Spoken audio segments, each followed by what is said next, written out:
If Trump attempts to weaponize the justice system against his political opponents with Matt Gaetz at the helm, we could see incoming Senator Adam Schiff as our shadow attorney general, arguing against replacing our independent prosecutors with Trump loyalists. If Trump seeks to eliminate the Department of Education, Congresswoman Johanna Hayes, a former Teacher of the Year, could step up as shadow education secretary to loudly defend public education in the United States.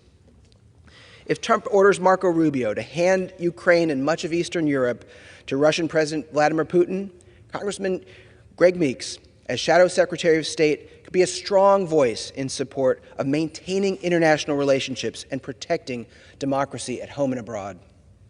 Senator Michael Bennet as Shadow Treasury Secretary, and Congresswoman Susan DelBene as Shadow Commerce Secretary could help ensure the middle class and small businesses have a voice in government and call out Trump's proposed tax cuts for billionaires and corporations.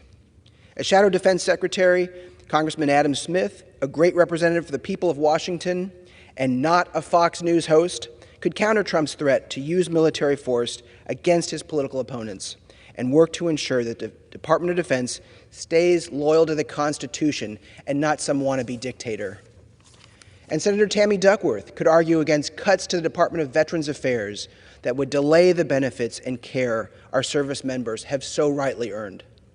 If Trump hands over the EPA to big oil ally Lee Zeldin, we could see Congresswoman Kathy Castor pushing back for environmental protection and conservation to protect the air we breathe and the water we drink.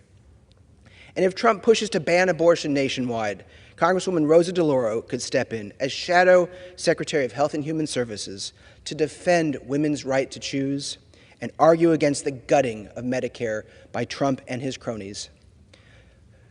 Mr. Speaker, new times require new solutions. The Shadow Cabinet isn't just about opposing extreme MAGA attacks on our government.